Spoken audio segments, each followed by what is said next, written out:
बहुत सारा होता है क्या है कि आपको रिजल्ट आपको अच्छा नहीं मिलता है, फिर आप सोचते हैं कि हम बहुत अच्छा तैयारी किए हैं लेकिन उसके हिसाब से हमको रिजल्ट हमको अच्छा नहीं मिला है। कभी कभी क्या होता है कि आप ज़्यादा पढ़ लेते हैं, ज़्यादा आप याद भी करते हैं, लेकिन जिस हिसाब से आपको लगता है कि रिजल्ट आपको होना चाहिए, आपको मिलना चाहिए, उस हिसाब से आपको रिजल्ट मिलता नहीं है। तो इसका रीज़न क्या हो सकता है? तो देखिए, सबसे पहले आपको समझना पड़ेगा कि एक पढ़ने से और एक समझने से इसका बहुत ही डिफरेंस होता है। डिफरेंस क्या होता है? जो आप पढ़ाई करते हैं, अगर आप कुछ भी चैप्टर पढ़ते हैं या कुछ भी सब्जेक्ट आप पढ़ते हैं, तो आपको यह समझना पड़ेगा कि आप समझे कितना है। मतलब कि कोई भी चैप्टर को पढ़ते हैं या आप उस चैप्टर को याद करते हैं या उस चैप्टर को समझते हैं। अगर मान लीजिए अगर उस चैप्टर को आप याद करते हैं, तो हो सकता है कि आप कभी-कभी उस चीज़ को या उस कॉन्सेप्ट को आप भूल सकते हैं। अगर मान लीजिए कुछ चैप्टर को आप समझते हैं, तो वो शायद आपका बहुत दिन तक आपको याद भी रहेगा और आपको समझ भी आएगा। एग्ज़ाम में क्या होता है कि कुछ क्वेश्चन को घुमा-फिरा के आपसे पूछ दिया जाता है और आप क्या करते हैं कि जो चीज़ आप याद किए हैं, उस चीज़ को आप आंसर में लिख देते हैं और इस हिसाब से क्या होता है कि आपका वो आंसर आपका गलत हो जाता है। लेकिन आपको लगता है कि हम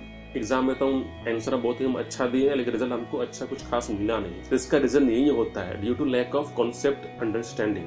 अगर मान लीजिए अगर आपको कॉन्सेप्ट ही आपको समझ में नहीं आया है, तो फिर हो सकता है कि आप एग्जाम में आप अच्छा परफॉर्म ना कर पाए, लेकिन आपको लगता है कि हम बहुत अच्छा मेहनत किए, बहुत हम हार्ड वर्क किए हैं, हम सारा चैप्टर को भी हम पढ़ाई किए, हम याद भी किए हैं, लेकिन एग्जामिनेशन में आपको शायद कुछ समझ में नहीं आया होगा और आप जो जो चीज़ आप याद किए हैं उसी चीज़ को आप लिख देते हैं और रिजल्ट में आपको अच्छा मार्क्स नहीं आता है। इसका रीजन आपका जेन्युइन रीजन आपका यही है। तो सबसे पहले आपको करना है क्या है कि जो भी चैप्टर या कोई भी आप लेसन आप पढ़ते हैं, तो आपको समझना होगा कि कॉन्सेप्ट आप समझे हैं कि नहीं। अगर मान लीजिए कोई भी कॉन्सेप्ट को आप समझते हैं, उसके बाद अगर आप कोई एग्जाम देते हैं, तो आप अच्छा समझ के आप आंसर को लिख सकते हैं। तो सबसे पहले आपको यही करना है कि अगर आप मान लीजिए आपको एग्जामिनेशन में आपको रिजल्ट बहुत ही खराब आता है या आपको पुअर मार्क्स आता है, तो उसका रीजन आपको यही समझना पड़ेगा कि आपको याद नहीं करना है। अगर मान लीजिए कोई भी कॉन्सेप्ट को या कोई भी चैप्टर को आप याद करते हैं, तो हो सकता है कि वो आप कभी ना कभी आप भूल जाएंगे, फिर आप अधूरा आंसर आप लिख कर आ जाएंगे, जिसके हिसाब से आपका बहुत सारा मार्क्स आपका डिडक्ट हो जाता है। मैथमेटिक्स क्या होता है कि आपको याद करने का नहीं रहता है, जितना आप उसको प्रैक्टिस करेंगे उतना आप समझेंगे। तो मैथमेटिक्स में क्या होता है कि आपको बहुत सारा लिखना पड़ता है, बहुत सारा को प्रैक्टिस करना पड़ता है,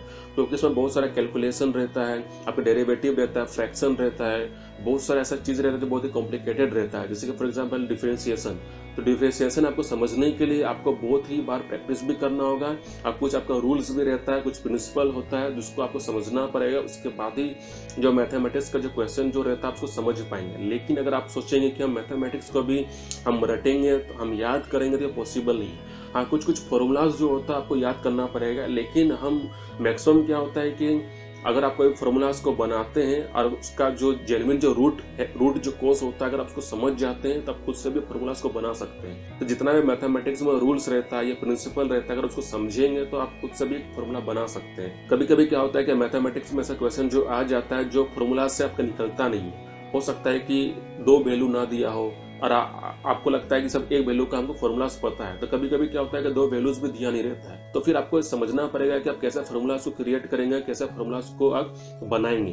तो ये तभी पॉसिबल हो सकता है जब आपका जो मैथमेटिक्स का जो कॉन्सेप्ट है, जो प्रिंसिपल है, रूल्स है, अगर आप उसको अच्छा तरीके से आपको पता हो, तभी आप खुद से फॉर्मूलाज भी बना सकते हैं। उसके बाद आप कोई भी क्वेश्चन को आप अच्छा से अटेंड भी कर सकते हैं। तो इसीलिए अगर मान लीजिए आपका दूसरा सब्जेक्ट जैसे फॉर एग्जाम्पल फिजिक्स हो गया, केमिस्ट्री हो गया, कंप्यूटर हो गया, तो उसी तरह आपको हर चीज में आपको समझना है, आपको अंडरस्टैंडिंग करना है। बिना अंडरस्टैंडिंग का आप क्वेश्चन को अच्छा सॉल्व नहीं कर सकते हैं। क्योंकि देखिए, आपका जो केमिस्ट्री में जो पीरियोडिक टेबल जो होता है, उसका बहुत ही अलग मतलब तरीका होता है। उसका जो जिस तरह उसको प्लेसमेंट किया गया, उसका यूं ही उसको प्लेसमेंट नहीं किया गया है। उसका भी एक बहुत स्ट्रक्चर होता है, बहुत पैटर्न तरीके से। जैसे कि फॉर एग्जांपल एटॉमिक नंबर के हिसाब से उस एलिमेंट को मतलब प्लेस किया गया है पीरियोडिक टेबल में। तो आपको सबसे पहले अगर केमिस्ट्री को बहुत ही आपको अच्छा समझना है, कॉन्सेप्ट को अच्छा समझना है, अगर बेसिक स्ट्रक्चर को आपको समझना है, तो आपको सबसे पहले केमिस्ट्री में क्या करना है, आपको पीरियोडिक टेबल पढ़ना है। क्योंकि पीरियोडिक टेबल जो होता है वो आपका जड़ होता है केमिस्ट्री का। और जब तक अगर पीरियोडिक टेबल आपको नहीं पता है, तो आप केमिस्ट्री में आप साथ अच्छा मार्क्स आप नहीं ला सकते हैं। उसी तरह फिजिक्स का भी आपका क्या है, जड़ कॉन्सेप्ट। अगर मान लीजिए फिजिक्स का आपको अच्छा कॉन्सेप्ट आपको पता है, तो जैसा भी सवाल क्यों ना हो, आप स्पीड भी निकाल सकते हैं, वेलोसिटी भी निकाल सकते हैं। जैसे कूलम्ब्स लॉ हो गया, बहुत सारा इलेक्ट्रिक फील्ड हो गया है, उसको आप कैसे करेंगे, बहुत सारा कॉम्प्लिकेटेड कॉन्सेप्ट भी रहता है। तो उसको चीज को समझने के लिए आपको बहुत सारा पहले का जो बेसिक जो चैप्टर होता है उसको आपको क्लियर करना पड़ेगा, क्योंकि जब तक आप बेसिक स्ट्रक्चर आप क्लियर नहीं करेंगे तब तक आप इलेक्ट्रिसिटी का, आपको इलेक्ट्रॉन क्या होता है, फिर किस तरह आप मतलब उसका शेयरिंग होता है, आपको समझ में नहीं आएगा। तो इसलिए आपको यही करना है कि बेसिक स्ट्रक्चर आपका हर सब्जेक्ट का आपको पता होना चाहिए।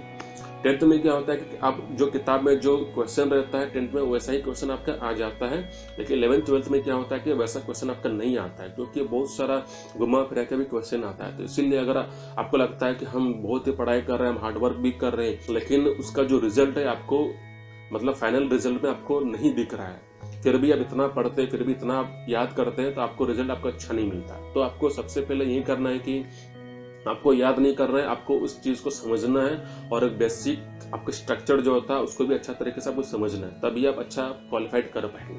जैसे कि फॉर एग्जांपल अगर आप बीटेक करना चाहते हैं या कंप्यूटर साइंस पढ़ना चाहते हैं, तो सबसे पहले आपको दिमाग में ये बैठा लेना है कि अगर आप बीटेक करें, जैसे फॉर एग्जांपल अगर आपको मैकेनिकल इंजीनियर करना है या इलेक्ट्रिकल इंजीनियर आपको बनना है, तो सबसे पहले आप बैठा लीजिए फिजिक्स में मेरा जितना भी कॉन्सेप्ट है सब आपका क्लियर होना चाहिए, ना कि आपको रटना होगा।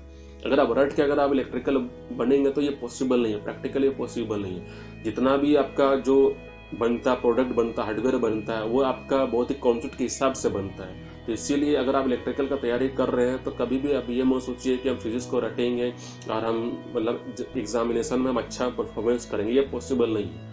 अगर आपको इलेक्ट्रिकल बनना है या मैकेनिकल बनना है तो सबसे पहले आपको दिमाग में ये बैठा लेना है कि आपको शुरू से पढ़ना होगा, क्लास 7 का भी, क्लास 8 का भी, क्लास 9 का भी, तभी देखिएगा आपको क्लास 11th में या 12th में आपको दिक्कत नहीं होगा। और जब आप बीटेक करेंगे तो उस समय भी आपको कोई प्रॉब्लम आपको फेस नहीं करना पड़ेगा।